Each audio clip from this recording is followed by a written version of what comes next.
دیکھیں بسم اللہ الرحمن الرحیم۔ باب قول النبی صلی اللہ تعالیٰ علیہ وسلم انا اعلمکم باللہ وان المعرفۃ فعل القلب۔ بات اصل چل رہی ہے کہ امام بخاری اپنے موقف کے مطابق ہر باب میں وہی حدیث لاتے ہیں جو آپ کے اپنے موقف کی تائید میں ہو۔ یہاں پر بھی حدیث پاک جو لے کر آ رہے ہیں اس کا تعلق اگلے باب سے یہ ہے کہ چونکہ فتنوں سے بھاگنا اور بھاگ کر پہاڑوں کی چوٹیوں کو اپنا مسکن بنانا یہ کمال ایمان سے ہے، تو اب یہاں پر جس کا ایمان جتنا مضبوط ہوگا، جس کا بھی اللہ کی معرفت جتنا مضبوط ہوگی تو اتنا ہی ایمان اس کا مضبوط ہوگا۔ تو حضور علیہ السلام نے فرمایا کہ میں تم میں سب سے زیادہ اللہ کی معرفت رکھنے والا ہوں، اور معرفت کا تعلق اعمال سے نہیں ہے بلکہ معرفت کا تعلق قلب سے ہے، یعنی تو ان دونوں بابوں میں یہ تعلق ہے۔ اچھا، ایمان، کتاب الایمان سے اس کا کیا تعلق ہے؟ حالانکہ امام بخاری کے نزدیک اعمال جو ہے ایمان کا جز ہے اور یہ تو عمل نہیں ہے، تو کہا کہ ہاں عمل ایمان کا جز وہ مانتے ہیں لیکن ایمان کو بھی تو مانتے ہیں، تو ایمان وہ تصدیق بالقلب ہی کو مانتے ہیں۔ دوسری چیز کہ یہاں پر ایک فرقہ ہے کررامیہ۔ کون فرقہ ہے؟ کررامیہ۔ کررامیہ فرقہ ہے، اس نے صرف اقرار باللسان کو ہی ایمان مانا ہے، سمجھے؟ یعنی جو صرف اقرار باللسان کرے، یعنی زبان سے صرف اقرار کر لے اور کلمہ پڑھ لے لا الہ الا اللہ محمد رسول اللہ، اور اگرچہ وہ دل سے تصدیق نہ کرے تو کررامیہ فرقہ باطلہ کے نزدیک وہ مومن ہے، سمجھ گئے نا؟ اور گویا ان کے نزدیک مومن اور منافق میں کوئی فرق نہیں ہے۔ منافق تو وہی ہوتا ہے جو زبان سے تو کلمہ پڑھتا ہے لیکن دل سے کلمے کی تصدیق نہیں کرتا ہے، اور کلمے کی جو بھی مقتضیات ہیں اس کو وہ پورا نہیں کرتا ہے۔ لیکن دیگر جتنے بھی فرق ہیں، بالخصوص فرقہ ناجیہ، اہل سنت والجماعت، تو ان کے نزدیک کررامیہ فرقہ چونکہ باطل ہے اور اس کا قول بھی مردود اور باطل ہے۔ کیوں کہ اللہ رب العزت نے خود قرآن میں فرمایا وَمِنَ النَّاسِ مَن يَقُولُ آمَنَّا بِاللَّهِ وَبِالْيَوْمِ الْآخِرِ وَمَا هُمْ بِمُؤْمِنِينَ، کہ لوگوں میں بعض وہ ہیں جو اللہ اور اس کے آخرت پر ایمان رکھنے کا دعویٰ کرتے ہیں، حقیقت یہ ہے کہ وہ صرف دعویٰ ہی تک ہے، یہ تصدیق نہیں ہے، تو اس لیے وہ مومن نہیں ہے۔ اور بے شمار جگہوں پر منافقین کی علامت یہ بتائی گئی ہے، یہ تو صرف بظاہر اسلام کا اظہار کرتے ہیں اور بباطن یہ تو اسلام سے بغض رکھتے ہیں۔ تو کررامیہ فرقہ کے نزدیک صرف اقرار باللسان ہی مومن ہونے کے لیے، ایمان ہونے کے لیے، مسلمان ہونے کے لیے کافی ہے۔ تو اس کا بھی رد کرنا ہے کہ یہاں پر جو حدیث آ رہی ہے اس میں ایک آیت کریمہ کا ٹکڑا ہے، وہ کیا ہے؟ لَٰكِن يُؤَاخِذُكُم بِمَا كَسَبَتْ قُلُوبُكُم۔ اصل میں اس سے پہلے اللہ رب العزت نے فرمایا کہ لا يُؤَاخِذُكُمُ اللَّهُ بِاللَّغْوِ فِي أَيْمَانِكُم، کہ اللہ رب العزت تمہارے ان قسموں کی مواخذہ نہیں کرے گا جو قسم باللغو ہو، یعنی سبقت لسانی کی بنیاد پر جو قسم کھا لی جائے اور اس میں دل اور ارادہ کا کوئی دخل، قسم اور ارادہ کا کوئی دخل نہ ہو، تو ایسی قسم جو ہے اللہ کے نزدیک معاف ہے۔ تو یہ کہنا یہ چاہ رہے ہیں کہ جب وہ قسم جو صرف زبان سے ہو، اس سے ہو، صرف زبان سے ہو اور دل میں اس کا ارادہ و قصد نہ ہو تو اللہ کے نزدیک مردود ہے، مقبول نہیں ہے۔ تو پھر وہ ایمان جس میں صرف اقرار ہو اور دل میں سے تصدیق نہ ہو تو وہ ایمان کیسے مقبول ہو جائے؟ بات آج میں نا، چلیے دیکھیے بسم اللہ الرحمن الرحیم۔ باب قول النبی صلی اللہ تعالیٰ علیہ وسلم انا اعلمکم باللہ وان المعرفۃ فعل القلب۔ حضور علیہ السلام کا یہ قول کہ میں تم میں سب سے زیادہ اللہ کی معرفت رکھنے والا ہوں اور بے شک معرفت یہ قلب کا فعل ہے۔ لقول اللہ تعالیٰ، اللہ رب العزت کے اس قول کی بنیاد پر وَلَٰكِنْ يُؤَاخِذُكُم بِمَا كَسَبَتْ قُلُوبُكُم، کہ لیکن اللہ ان چیزوں کی مواخذہ کرے گا جو تمہارے دلوں نے کسب کیا ہے، ارادہ کیا ہے۔ اچھا ایک چیز اور سمجھنا ہے کہ انسان جو چیز کا ارادہ کر لے اور عزم مصمم کر لے، کیا کر لے؟ ارادہ کر لے اور عزم مصمم کر لے، تو اگرچہ وہ کام نہیں کیا ہے پھر بھی اسے گناہ ہوگا، ٹھیک ہے؟ اچھا بے شمار احادیث میں ایسی باتیں آئی ہیں کہ اللہ رب العزت نے مومن کے اس عمل کو کہ جو ابھی سوچا ہے کیا نہیں ہے، یا دل پر جو خطرات گزرتے ہیں، ذہن میں جو گمان گزرتے ہیں، خیالات گزرتے ہیں، اس پر اللہ کی گرفت نہیں ہے، یعنی اللہ رب العزت اسے معاف فرما دیتا ہے۔ تب وہ حدیث پاک اور اس آیت کریمہ میں ٹکراؤ ہو گیا کہ وہاں تو حضور فرما رہے ہیں کہ میری امت سے رفع نسیان بھی، اور ساتھ میں وہ خطرات اور وہ ارادہ جو ابھی عزم مصمم نہیں ہوئی ہے، ان ارادوں کو اللہ معاف فرما دیتا ہے، ان خطرات کو اللہ معاف فرما دیتا ہے۔ تو کہا کہ دونوں میں فرق ہے۔ یہاں اللہ جو فرما رہا ہے کہ جو دل نے تمہارے دلوں نے کمایا، کا مطلب یہ ہے کہ وہ پختہ عزم مصمم کر لے اور وہ پختہ ارادہ کر لے، اور عزم مصمم جو انسان کر لیتا ہے تو اب اس کے ماں باپ کا اس کے قول پر کوئی اثر نہیں پڑتا، یعنی وہ کہتا ہے کہ جی میں اب یہ کروں گا ہی، لیکن وہ سبب اسے نہیں ملتا، جب وہ وجہ نہیں ملتی ہے، وہ اسباب اکٹھے نہیں ہوتے ہیں، تو بس اوقات وہ انسان رک جاتا ہے۔ تو کہا کہ جو شخص عزم مصمم کر لے گا تو عزم مصمم کے بعد اگرچہ وہ کسی وجہ سے رک گیا پھر بھی اللہ اسے اس کا عذاب دے گا، اور اس کا گناہ اسے اس کے نامہ اعمال میں لکھا جائے گا، ٹھیک ہے نا؟ تو یہی بتانا چاہ رہے ہیں کہ فرقہ کرامیہ نے تو کہہ دیا کہ صرف اقرار باللسان کیا ہے، سے ہی صرف انسان مومن اور کافر ہو سکتا ہے۔ تو اب یہاں پر چونکہ اللہ رب العزت نے فرمایا کہ جو تمہارے دلوں نے کمایا ہے، یعنی جو تمہارے دلوں کا ارادہ ہے، اگر وہ عزم مصمم ہے تو ایسی صورت میں تمہارے ایمان تمہاری قسم معتبر ہے، ورنہ تو معتبر نہیں۔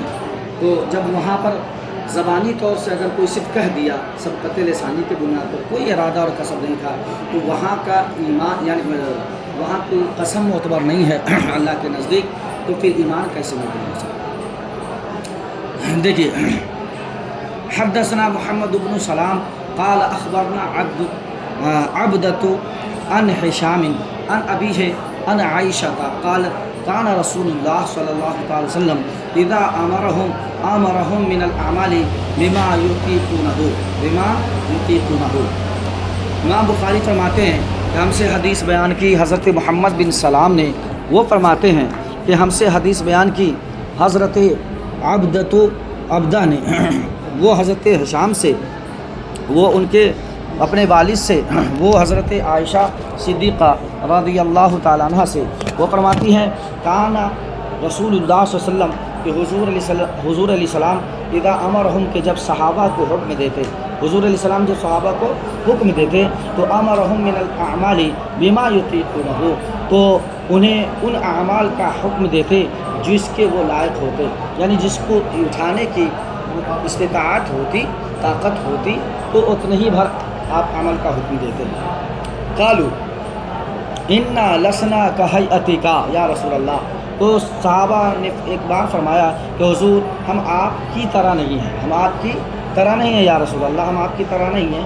ان اللہ قد غفر لک ما تقدم من ذنبک وما تأخر، کہ بے شک اللہ رب العزت نے آپ کے سبب پچھلے لوگوں کے گناہوں کو اور آپ ہی کے سبب اگلے لوگوں کے گناہوں کو معاف فرما چکا ہے۔ قد داخل ہے تو فرما چکا ہے۔ اب آپ کہیے گا ایسا ترجمہ آپ نے کیسے کر دیا؟ تو ظاہر سی بات ہے، انبیاء اور جو فرشتے ہوتے ہیں، ملائکہ، یہ معصوم ہوتے ہیں۔ کیا ہوتے ہیں؟ معصوم ہوتے ہیں، اور ان سے کوئی گناہ سرزد ہی نہیں ہو سکتا، چونکہ ان کے اندر وہ صلاحیت ہی نہیں ہوتی ہے، گناہ کرنے کا مادہ ہی نہیں ہوتا ہے، نہ فرشتے کے اندر اور نہ ہی کسی نبی کے اندر۔ تو جب گناہ کرنے کی صلاحیت ہی نہیں ہے اور مادہ ہی نہیں ہو، طبیعت ہی نہیں ہے گناہ کرنے کی، تو پھر ایسی صورت میں آپ کے پچھلے گناہ اور آپ کے اگلے گناہ کو معاف کرنے کا مفہوم کیا ہوگا؟ ٹھیک ہے نا؟ تو یہاں لام یہاں پر سببیت کے لیے، کس کے لیے؟ لام یہاں پر سببیت کے لیے، کہ حضور آپ کی وجہ سے آپ کے پچھلے لوگوں کے گناہ اور آپ کی وجہ سے آپ کے اگلے لوگوں کے گناہ کو اللہ معاف فرما دے گا۔ بھائی اگلے لوگوں سے مراد تو سمجھ میں آ رہا ہے کہ حضور کی امتی ہے، حضور کی امت ہے، بات سمجھ میں آ رہا ہے، لیکن پچھلے لوگوں کے گناہ مطلب یہ ہے کہ حضور علیہ السلام کو جس طرح ہم اور آپ جانتے ہیں اس سے بڑھ کر پچھلے کی امتیں جانتی تھیں۔ اللہ نے خود قرآن میں فرمایا محبوب یعرفونہ کما یعرفون ابناءہم، کہ حضور یہ تو ایسے ہی آپ کو جانتے ہیں جیسے کہ لوگ اپنی اولادوں کو جانتے ہیں۔ تو حضور علیہ السلام کے وسیلے سے پہلے کی امتیں بھی دعا کیا کرتے تھے، تو کہا حضور جس طرح آپ کے وسیلے سے آپ کی امت دعا کرے گی تو اللہ آپ کی امت کی مغفرت فرما دے گا، اسی طرح سے پہلے کی امتیں جنہوں نے بھی آپ کو جانا ہے، پہچانا ہے، یا نام صرف سنا ہے کہ آخری نبی ہیں اور بڑے ذی احترام ہیں، بڑی شان والے ہیں، تو جس نے بھی آپ کا نام لیا اور آپ کا نام لے کر وسیلہ بنا کر میری بارگاہ میں دعا کیا، شرط کیا ہے کہ اہل ایمان میں سے ہو، شرط کیا ہے اہل ایمان میں سے ہو، اہل قبلہ میں سے ہو، تو جس نے بھی دعا کی ہے تو میں سب کی دعا آپ کی سبب سے قبول کیا ہوں اور سب کے گناہوں کو معاف فرمایا۔ ایک تو مفہوم یہ ہے۔ دوسرا مفہوم یہ ہے کہ دیکھیے جی، ایک ہوتا ہے بڑا بڑا گناہ اور ایک ہوتا ہے چھوٹے چھوٹے گناہ، ہے نہیں؟ تو جس کو گناہ صغائر کبائر بولتے ہیں یا صغائر بولتے ہیں، تو گناہ صغیرہ اور کبیرہ یہ انبیاء معصومین اور جو ہے فرشتوں کی شان نہیں ہے، خواہ کبیرہ ہو یا صغیرہ، چونکہ مادہ ہی نہیں ہے، وہاں صلاحیت ہی نہیں ہے۔ نہیں سمجھے؟ جیسے مثال کے طور پر ایک اندھا آئے اور وہ اندھا کہے کہ مجھے بہت ثواب ملتا ہے، کیوں؟ اس لیے کہ میں پکچر نہیں دیکھتا ہوں، میں TV نہیں دیکھتا ہوں، تو آپ کیا کہیں گے؟ ہاں صحیح بات ہے یار، یہ تو بچپن سے پیدائشی جو ہے اندھا ہے، نابینا ہے، تو یہ تو بہت ثواب اکٹھا کر لیا ہوگا، ہاں، لیکن اسے ثواب نہیں ملے، کیوں؟ اس لیے کہ مادہ ہی نہیں ہے، اس کے اندر صلاحیت ہی نہیں ہے دیکھنے کی، ہاں نہیں؟ ہاں کسی کے پاس مادہ اور صلاحیت ہے، یعنی کوئی بینا ہے اور اب وہ رک جائے تو اسے ثواب ملے گا۔ تو ایک مثال یہ میں سمجھانے کے لیے دیا، تو جو گناہ صغائر کبائر جو ہے اس شخص میں یہ چیزیں ہوتی ہیں جس میں صلاحیت ہے، اور انبیاء کرام میں یہ صلاحیت ہی نہیں ہے، یعنی ایسا نہیں ہے کہ انبیاء السلام میں صلاحیت نہیں تو نقص ہے، نہیں، بلکہ یہ گناہ صغائر کبائر تو وہ ہے کہ جو کسی نبی چھوڑ دیجئے، کسی امت میں یہ چیزیں نہیں آنی چاہیے، اس کی وہ شانی نہیں ہے، اتنی حقیر شے ہے، اتنی حقیر چیز ہے کہ اس کا ارتکاب ایک مومن کو بھی نہیں کرنی چاہیے، یعنی یہ اتنی حقیر ہے کہ مومن کے شان نہیں ہے تو نبی کے شان کیا ہو سکتا ہے؟ ٹھیک ہے؟ تو کہا کہ مراد یہ ہے کہ خلاف اولا کا ارتکاب، جس کا ارتکاب خلاف اولا اور افضل کا ارتکاب ہوتا ہے کہ کچھ چیزیں بڑوں کے لیے چھوٹوں کے لیے مباح ہوتی ہیں، کچھ چیزیں چھوٹوں کے لیے مباح ہے اور وہی مباح چیز بڑوں کے لیے گناہ ہے، نہیں سمجھے؟ جیسے مثال کے طور پر میں عالم ہوں، آپ طالب علم ہیں، آپ اگر نفل نہ پڑھیں مباح ہے، کوئی مسئلہ نہیں ہے، لیکن ہم نہ پڑھیں تو ہمیں لوگ مجرم سمجھتے ہیں اور سمجھیں گے، کیوں؟ اس لیے کہ ٹھیک ہے شریعت نے رخصت دی ہے، لیکن جس کا اسٹیٹس، جس کا مقام حیثیت ہوتی ہے، اس کے اکارڈنگ چیزیں بڑی چھوٹی ہوتی چلی جاتی ہیں، یہ سمجھے؟ عوام یہ چاہتی ہے کہ جب آپ مفتی صاحب ہیں، عالم صاحب ہیں، قاری صاحب ہیں، حافظ صاحب ہیں، معلم صاحب ہیں، تو آپ نفل بھی پڑھیے، کیا پڑھیے؟ نفل بھی پڑھیے۔ ابھی طالب علموں کے لیے چھوٹ ہے، لیکن جب وہی طالب علم معلم بن جائے گا، مفتی اور قاری بن جائے گا تو پھر عوام اسے چھوڑے گی نہیں، کیوں؟ یہ الگ بات ہے کہ یہ خلاف اولا ہے نفل نہ پڑھنا، مستحب تو یہی ہے نا نفل کہ پڑھا جائے، تو خلاف اولا مستحب کا قاری کون ہوتا ہے؟ خلاف اولا ہوتا ہے۔ تو کہا کہ حضور علیہ السلام زندگی میں، حضور علیہ السلام دن میں 70 بار توبہ کیا کرتے تھے، کتنی بار؟ 70 بار۔ تو توبہ تو وہ کرے جو گناہ کرتا ہے، توبہ تو وہ کرے جو گناہ کرتا ہے۔ تو وہاں ہمارے ائمہ محدثین نے فرمایا کہ وہاں پر توبہ حضور اس لیے کرتے تھے کہ ہو سکتا ہے کچھ خلاف اولا باتیں جو کہ جائز ہیں، مباح ہیں، لیکن شخصیت کے اعتبار سے کچھ چھوٹی بڑی چیزیں نسبتی ہو جاتی ہیں، سمجھ گئے نا؟ تو کہا حضور علیہ السلام جو توبہ کیا کرتے تھے دن میں 70 بار، تو وہ خلاف اولا سے توبہ تھا، کیا تھا؟ خلاف اولا سے۔ تو کہا یہاں پر بھی اللہ نے جو فرمایا کہ حضور آپ کے اگلے پچھلے کو اللہ نے گناہ کو معاف فرمایا ہے، تو گناہ سے مراد، ذنب سے مراد جو ہے وہ گناہ نہیں ہے بلکہ خلاف اولا اور خلاف افضل چیز ہے، پتہ سمجھ؟ چونکہ حضور تو انسان ہے نا، فطرتاً حضور کیا ہے؟ انسان ہے، اور جو ہے حضور علیہ السلام خلقتاً نور ہے، فطرتاً حضور کیا ہے؟ انسان ہے، اور خلقتاً کیا ہے؟ نور ہے۔ بعض لوگوں نے اس کو الٹا کیا کہ فطرتاً نور ہے اور خلقتاً، جنہوں نے گوشت پوشت دیکھا تو کیا دیکھا؟ جنہوں نے دیکھا کہ گائے حلیمہ کی گود میں ہے حضرت کیا نام ہے عبداللہ کے بیٹے ہیں، تو انہوں نے خلقتاً کیا کر دیا؟ انسان کر دیا، ٹھیک ہے نا۔ اور بہت ساری باتیں ایسی ہیں جیسے کہ آپ کے ازواج مطہرات کا مان لیجئے احتجاج کرنا، سمجھ گئے نا، پھر حضور کا ناراض ہونا، سمجھے، یہ سب چیزیں کیا ہیں؟ بشری تقاضے ہیں، انسانی تقاضے ہیں۔ تو کہا ہو سکتا ہے ان چیزوں میں یا اس جیسی مثالوں میں کوئی خلاف اولا بات آ گئی ہو، تو اس کے بارے میں اللہ نے فرمایا کہ حضور آپ کے خلاف اولا کو بھی اللہ نے معاف کیا۔ بتا دیں دیکھیں، فَيَغْضَبُ حَتَّى يُعْرَفَ الْغَضْبُ فِي وَجْهِهِ، تو جب صحابہ نے کہا کہ حضور ہم تو آپ کی طرح نہیں ہیں، یعنی آپ کی جو فطرت ہے، جو حیت ہے، آپ کی جو بناوٹ اور ساخت ہے حضور، اس کی طرح ہم لوگ تو نہیں ہیں، ہم لوگ تو عام انسان ہیں، سمجھ گئے نا۔ تو جب یہ سنے حضور علیہ السلام تو ناراض ہو گئے، ٹھیک ہے نا۔ فَيَغْضَبُ حَتَّى يُعْرَفَ الْغَضْبُ فِي وَجْهِهِ، تو حضور ناراض اس طرح ہوئے کہ آپ کے چہرے پر ناراضگی کا اثر ظاہر ہو گیا، ٹھیک ہے۔ ثم یقول، پھر حضور نے فرمایا ان اتقاکم واعلمکم باللہ انا، بے شک میں تم میں سب سے زیادہ اللہ سے ڈرنے والا ہوں اور تم میں سب سے زیادہ اللہ کو جاننے والا میں ہوں، نہیں سمجھے۔ اچھا، صحابہ کی مراد یہ تھی کہ حضور آپ جب بھی حکم دیتے ہیں تو آسانی دیتے ہیں، لیکن کوئی حکم ایسا لگتا ہے کہ سخت ہے، تو حضور آپ تو رات اللہ کی عبادت میں لگے رہتے ہیں، آپ روزہ تسلسل کے ساتھ رکھتے ہیں، حضور آپ کی طرح ہم لوگ تو نہیں ہیں، تو کہنے کا مطلب یہ تھا کہ تھوڑا آسانی کیجئے۔ تو حضور علیہ السلام ناراض ہو گئے۔ حضور نے فرمایا تم یہ بول کے کیا کہنا چاہتے ہو کہ میں اپنی عبادتیں کم کر دوں یا تیری عبادت کم کر دوں؟ جو جتنا اللہ کو جانتا ہے وہ اتنا ہی اللہ سے زیادہ ڈرنے والا ہے، ٹھیک ہے نا۔ اور اس کا ایک واقعہ بھی ہے حضرت جبریل امی والا، ٹھیک ہے نا، جو غلاف کعبہ پکڑ کے رو رہے تھے حضرت جبریل امی۔ حضور نے پوچھا کیا بات ہے جبریل، تم کیوں رو رہے ہو، تم بھی تو معصوم ہو؟ کہا حضور اس لیے ڈر رہا ہوں کہ میں اللہ کو سب سے زیادہ جانتا، میں اللہ کو، جب اللہ کے قرب میں رہتا ہو تو اللہ کی رحمت کو بھی جانتا ہوگا وہ، اور اللہ کے غضب کو بھی جانتا ہے۔ کہا حضور میں اللہ کے غضب سے ڈر رہا ہوں کہ اللہ کی رحمتیں جب تھی ابلیس کے ساتھ تو فرشتے جھولا جھلایا کرتے تھے، اور جب اللہ کی بارگاہ سے مغضوب علیہم ہوا، یعنی مغضوب ہوا، تو پھر راندہ بارگاہ خدا کر دیا گیا۔ اب وہ سر پٹک پٹک کے رب کی بارگاہ میں توبہ کرتا ہے، اللہ راضی نہیں ہوتا۔ پتہ چلا تو حضور اس لیے ناراض ہوئے تو کہنا کیا چاہتے ہو؟ میں سب سے زیادہ اللہ سے ڈرنے والا ہوں، کیوں؟ اس لیے کہ میں سب سے زیادہ اللہ کو جاننے والا ہوں۔ باب من کرہ ان یعود فی الکفر کما یکرہ ان یلقى فی النار من الایمان، اس طرح کی حدیث اس سے پہلے گزری ہے نہیں، اور اس میں کچھ الفاظ کے فرق ہے، ٹھیک ہے، تو اس کو بیان کرنے کے لیے امام بخاری نے ذکر کیا، ٹھیک ہے۔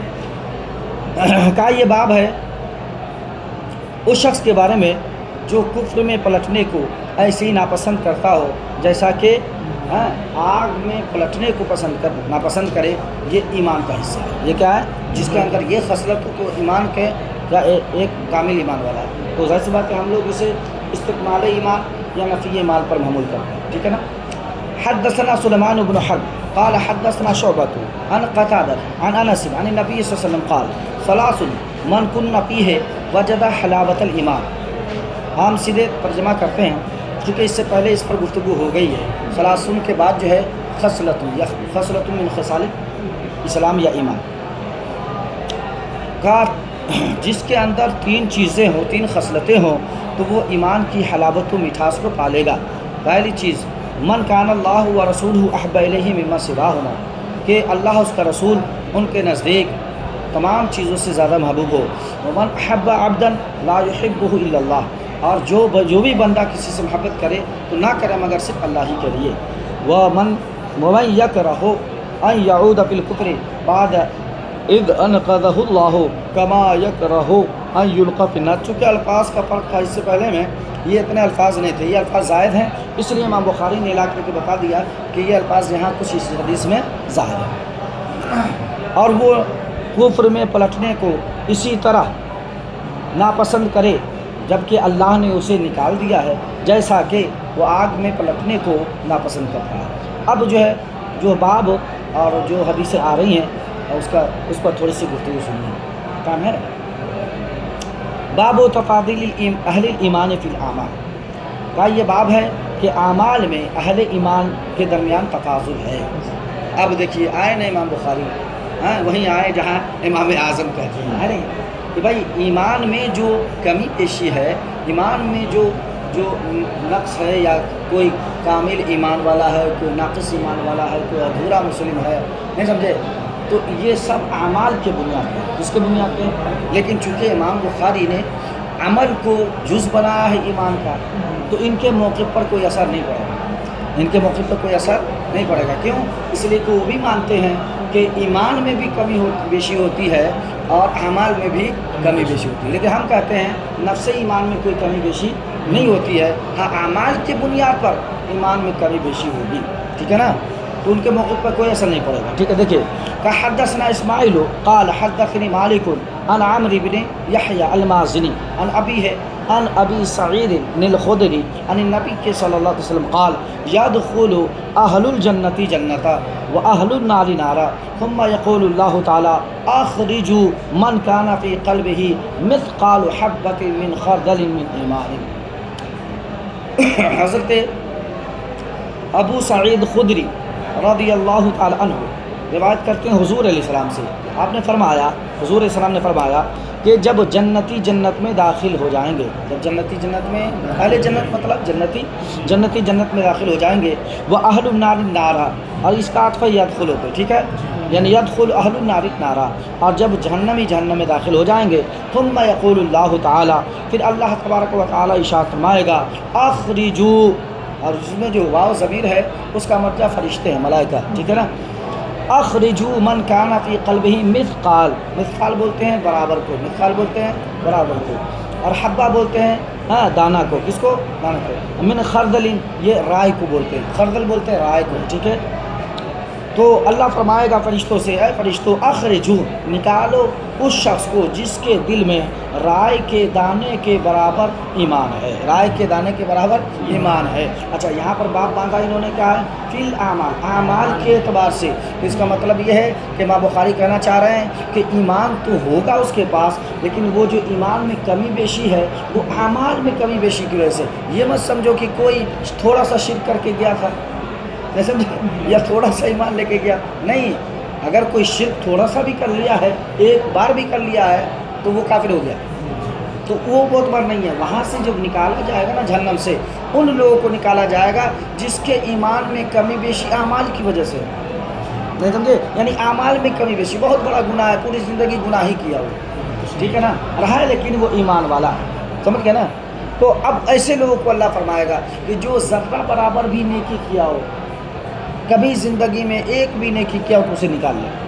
نہیں سمجھے؟ ایسا نہیں کہ ایمان سے مراد کیا ہے کہ کوئی تھوڑا سا شرک کر کے چلا گیا، کوئی بہت بڑا کر کے چلا گیا، یا کوئی تھوڑا سا مانتا اللہ کو، وہ والا ایمان مراد نہیں. ٹھیک ہے، تو کہا کہ ان لوگوں کو فرشتوں سے اللہ حکم دے گا، وہ حکم دے گا کہ ان لوگوں کو نکال لو کہ جس کے دل میں رائے کے برابر بھی ایمان ہے. ٹھیک ہے، فَيُخْرَجُونَ، اب اس کو دو طرح سے پڑھ سکتے ہیں، معروف بھی اور مجہول بھی، معروف بھی اور مجہول بھی. تو ہم مجہول پڑھیں تو اچھا لگے گا. فَيُخْرَجُونَ مِنْهَا، تو اس سے نکال لیے جائیں گے. کیا کہا جائیں گے؟ مجہول پڑھیں گے تو بلیغ ہے. ٹھیک ہے، قَدْ سَوَّدُوا، اور حال یہ ہوگا کہ وہ سب کوئلہ بن گیا ہوگا جل کے جہنم میں، جہنم کے انگارے اسے کوئلہ بنا دیے ہوں گے لوگوں کو. فَيُلْقَوْنَ فِي نَهْرِ الْحَيَاةِ، تو پھر فرشتے اسے نار حیات میں ڈالیں گے. ٹھیک ہے، شک کا مالک. اب یہاں پر او کے ذریعے ہم نے تو حیات پڑھ دیا ہے، ٹھیک ہے نا، تو راوی کا شک ہے کہ حضور علیہ السلام نے حیا بولا ہے یا حیات بولا، یہ اس میں شک ہے. ٹھیک ہے نا. تو امام مالک شک کر رہے ہیں فَيَنْبُتُونَ كَمَا تَنْبُتُ الْحِبَّةُ فِي جَانِبِ السَّيْلِ. تو اب جب وہ انسان کو جو جل کر کے کوئلہ بن چکا ہے، اب اسے اللہ رب العزت حکم دے گا کہ نہر حیات میں ڈالو. کہاں ڈالو؟ فرشتے نہر حیات میں ڈالیں گے. تو اب وہ اس طرح کھلنے لگے گا جس طرح سے ایک چھوٹا پودا سیلاب کے زمانے میں کھلتا ہے. بارش کی بوندیں پڑتی ہیں تو ایک پودا، چھوٹا پودا جب کھلنے لگ جاتا ہے، اور اگر بارش نہ ہو، سب دھوپ ہو، تو پودے کے جو پتے ہوتے ہیں وہ سکڑ جاتے ہیں. سمجھ لیں؟ تو کہا اسی طرح مثال دی حضور علیہ السلام نے کہ وہ بندہ ایسے ہی کیا نام ہے کہاں گئے، ایسے ہی وہ اگنا شروع ہو جائے گا، یعنی اس پر جلد وغیرہ چڑھنے شروع ہو جائیں گے، جیسا کہ سیلاب کے کنارے میں کوئی پودا اگتا ہے نہیں. سیلاب کے کنارے میں، جانی مطلب کنارہ، ٹھیک ہے نا. سیل جانی سیلاب کو بولتے ہیں. سیلاب کے کنارے میں کوئی پودا اگتا ہے، چھوٹا پودا، حبہ بولتے ہیں چھوٹے پودوں کو، جس میں ابھی کوپل بھی نہ ہوا ہو، ابھی صرف نکلا ہوا، جس کو بولتے ہیں پو پھٹ گیا. ہم لوگ کی طرف اپنی زبان میں بولتے ہیں پو پھٹ جانا، نہیں سمجھے؟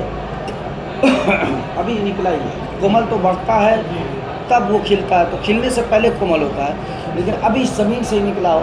اس کی مثال کے طور پر ابھی ہم لوگ پڑھیں گے اس میں ہدایہ میں کہ زمین میں کاشت کیا، زمینی بیچ دی، اور ابھی وہ پودا کا بھی پو پھوٹا ہے.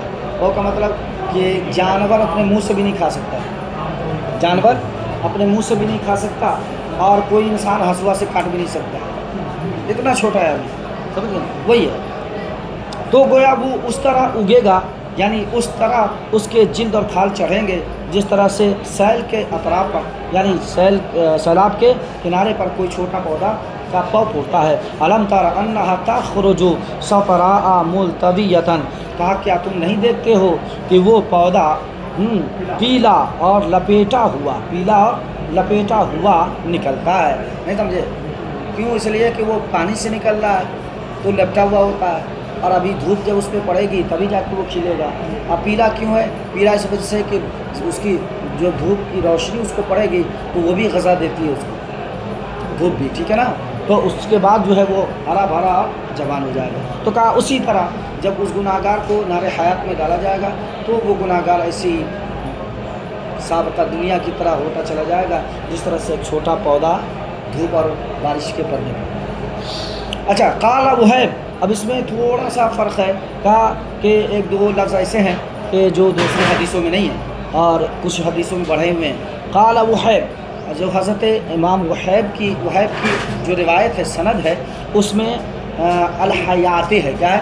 الحیات. یہاں تو امام مالک کا شک تھا، لیکن وہاں جو ہے تشریح کے ساتھ ہے الحیات. اور اسی طرح وقال خردل من خیر. یہاں پر کیا ہے؟ من خردل، من ایمانین ہے، وہاں پہ ایمانین کی جگہ خیرین ہے. کیا ہے؟ خیرین.